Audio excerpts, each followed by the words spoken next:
ファイナルファンタジー7リバースはですね、皆さんが期待しているクラウドやバレット、エーレス、ティファなどを中心としたメインキャラクターを中心としたより深くシリアスでドラマチックなストーリーが、描かれていますので、例えばですね、オリジナルの FF7 のストーリーの中でやっぱり名場面とかすごくいいエピソードだみたいな、真実を知るみたいな、もう有名すぎて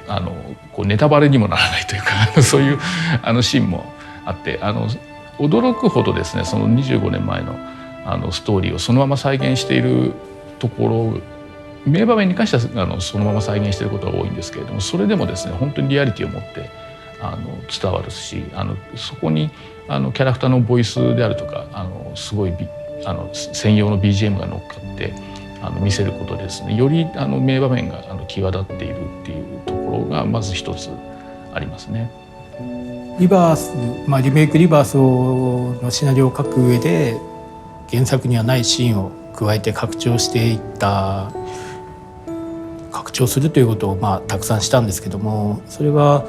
そのキャラクターを深掘りした時に前はデフォルメされてた、感情的にデフォルメされてた部分をそのドラマとしてちゃんと描きたい、その人の気持ちが変わったりとか、感情のマインドセットを次に進むためにちゃんとしておきたいっていうのがあって、そこは新たなエピソードになってます。当時本当はこういう表現にしたかった、こういうふうに描きたかったっていうところが、当時の技術力だとそこまで表現しきれなかったものがより深く表現できることになったので、オリジナルは基本的には参考にしています。それ以外にもFF7 関連の作品はすごい多くあるので、それらも含めて一通りリファレンスとして参考に制作しています。登場人物各個々に対して、演技のイメージっていうのを事前に資料としてまとめてあって、その資料が具体的にどんなものかっていうと、例えば立ちポーズのそのキャラのイメージに合う、例えばティファだったらこういうポーズが、手にちょっと手っていうか腰に手を当てるようなポーズがちょっとティファっぽいよねとか、そういう感じの、情報がまとまってるものになりますね。キャラクターたちをどのようによりリアルというか命を吹き込むかっていう観点でいうと、やっぱりフェイシャルに関しては非常にこだわるというか注意をしていました。特に今って原作と違ってキャラクターたちにボイスオーバーというか、セリフが全部載って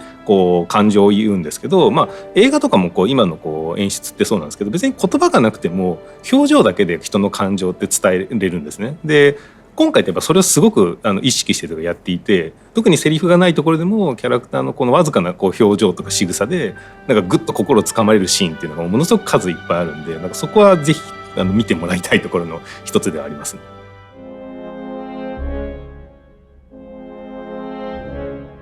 ね。クラウドはですね、リメイクの物語の中ではバレットやティファというアバランチというグループに傭兵として何でもやとして雇われて、最初はお金のために働いているみたいな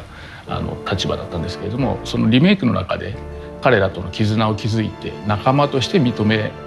お互いに認め合うような形でミッドガルを脱出しています。クラウドはリメイクの中ではなんて言うんでしょうね、舐められないように頑張ってたのが、仲間たちと一緒に行動するうちになんとなく自分の居場所を得た感じになってリバースに入ってくるっていう感じですね。過去ニブル編のクラウドがあったんですけど、5年前っていう設定でもありますし、キャラクター的にもちょっと若いクラウドで、さらにその中にちょっと今までとイメージの違うクラウドを作らなくてはいけなかったので、モデル自体ちょっと若いモデルを用意してもらったり、フェイシャルをつける時も少し明るめだったり、元気を少し足したような感じの付け方をしたんですけど、そのセフィロスの弱さっていうのを皆さんが知っているから、そこの完璧に見えて完璧じゃないところが魅力なのかなってちょっと思っておそらくそれはクラウドも一緒で、なんか完璧じゃないその弱さが結構その弱いところがしっかり描かれてるってところが。ティファは、バレットと同じアバランチというグループの一員なんですけれども、そのアバランチの過激な活動に関しては、リメイクの時から少しためらいがあって悩みを抱えながら一緒に行動をしていたんですけれども、そんな死んだカンパニーの陰謀によってですね、アバランチが窮地に追い込まれた状況の中でもうその活動を続けるしかないっていう覚悟を決めつつも、でもやっぱりまだ揺れる思いは抱えていながらリバースに旅を始めます。でやっぱり彼女の中にはその幼なじみのクラウドっていう存在が大きくあ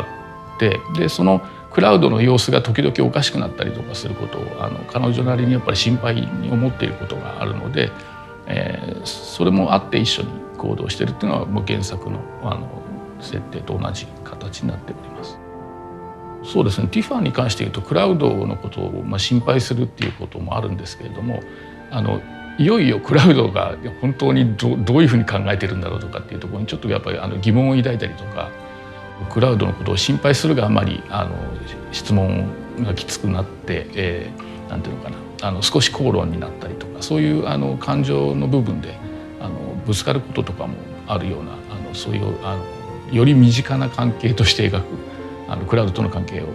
描いているようなストーリーが最初から入ってきております。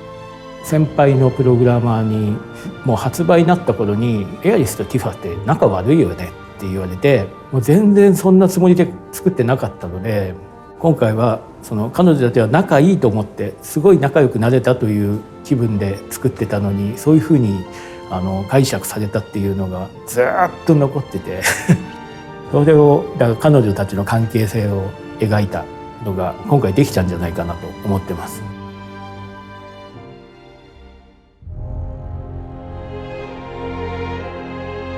バレットはですね、リメイクの時にはですね、この世界の星のエネルギーっていうものを牛耳っているシンナカンパニーに敵対するアバランチというグループのリーダーみたいな存在で、リメイクの中でそのシンナに利用されてアバランチの活動をする中で、ジェシーやミックス、ウェッジっていう仲間たちを命を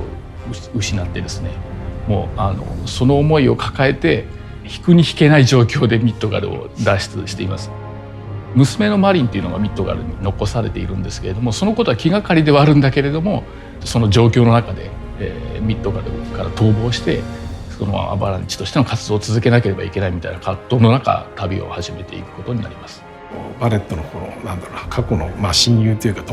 友であるダインというキャラクターがいて、そのダインのキャラクターにまつわるエピソードっていうのがやっぱり原作と同様に描かれるんですけど、原作は本来言うと自分自身はそこまで原作の時のダインのエピソードってそこまで心を動かすような感じではなかったんですけど、本作リバースにおいては非常にそのエピソードが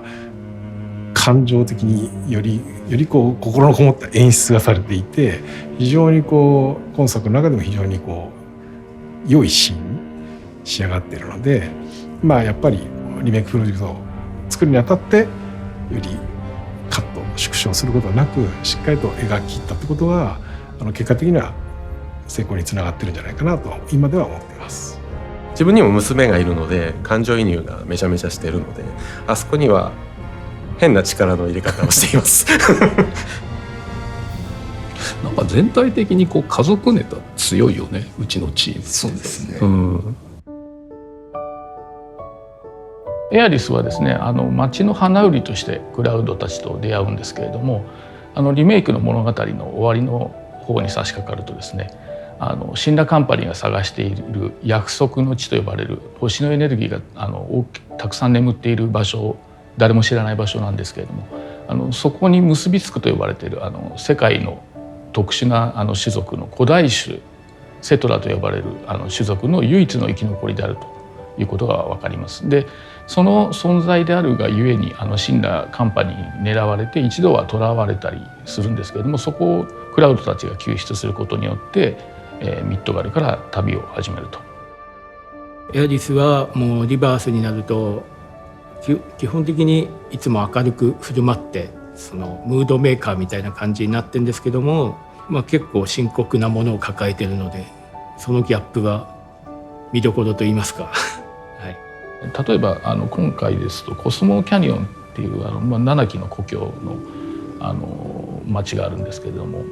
そこはやっぱり星の話、星の命の話とかが入ってきますので、そこにエアリスの大きい追加シーンがある。彼女がその古代種の自分エアリス自身がどういうふうに考えてるかとか、それに対しての仲間への思いが語られたりと新しい名場面となりうるシーンが入っております。リメイクの中の物語は、運命の壁というか、そのなんていうのかな、最後に、その運命の壁を打破するっていうところがリメイクの話で、その運命っていうものは何なのかっていうものをなんとなく感づいているのかどうかは、エアリスが実は知っているのではないかみたいなそういったものも全て、なくなった状態でリバースが始まりますので、エアリスにとってはその新しい世界がまさにこれから始まっていくと、楽しい気持ちで旅を始めるという形になっております。一番第初稿というか1個で野島さんから上がってきたストーリーっていうのを読んだ時に、やっぱり今作っていうのはワスラルル都までっていうのを描く物語になってて、そこの結末に対してキャラクターたちの絆とか関係性を非常に描いてるストーリーラインだったんですよ。なんで、そこをただストーリーだけに閉じるんではなくて、ゲームデザインもちゃんとそのキャラクターたちの関係性との絆っていうのを描いてあげることで、野島さんのシナリオをいただいて読んだ時に、私の方で今回のゲームデザインとして見た時のテーマは絆にしようっていうふうに思ったので、そのゲーム側の方もそういうコンセプトで作られているっていうふうになります。ストーリーを進めることでキャラクターの関係性がどう変わっていくかっていうところは、まず一つ大きいところで言うと、まずクラウドと仲間たちの関係性っていうのをストーリーを進めたりとか、クエストを進めたりとかすることで変化していったり、キャラクターのセリフ含めてそこに対しての差別化があるみたいなところっていうのを入れています。カットシーンには選択肢があるんですね。でそのキャラクターの好感度によって見れるカットシーンが異なってきます。なので例えばティファに好感を持ってもらっていたら、ティファの特別なカットシーンが流れます。ぜひ皆さんには何度もプレイしてもらいたいと思っています2週3週23週それぞれのキャラとの距離感っていうのもありますし、愛情表現でもその恋愛もあれば家族もあり、そういう話を絡めながらなのかなっていう多分ティファがご縁が大事って言ってるんですけども、それが今回の世界観全体に関わってくるんですけど、人と人と触れ合うことでその何かが生まれるじゃないですか。ご縁が重なって運命になるっていうんですかねそのあたりの結局なんかセブンってそこによってキャラクターとの関係性によって変化するっていうものがなんかセブンらしさの一つではあるのかなとは思うので、ザックスがかなり早い段階から登場してまして、彼にはそのクラウドたちとは違う角度からこの世界を見るっていう、そういう役割を果たしてもらいたくて、早めに登場してもらってます。今回キャラクターとは別にこの舞台にリメイクリバースの舞台になっている星世界がどんなものかっていうのももう一つのキャラクターとしてその星自体も出したかったんで、そこにザックスは深く絡んでもらえるといいなと思っています。ザックスっていうのはその FF7 の原作の中では、クラウドたちのストーリーが始まる前に亡くなっているっていう死んでしまっているキャラクターなんですけれども、そのキャラクターがなぜここにまた出てくるのかっていうところ自体がそのプレイヤーの興味を引きつけたり、この世界は一体どういうものなんだろうっていう疑問をですねプレイヤーに抱かせるとともにザックス自身もなんでここにいるんだろうっていうふうに思うことで、よりその謎を深めていくというように構成しています。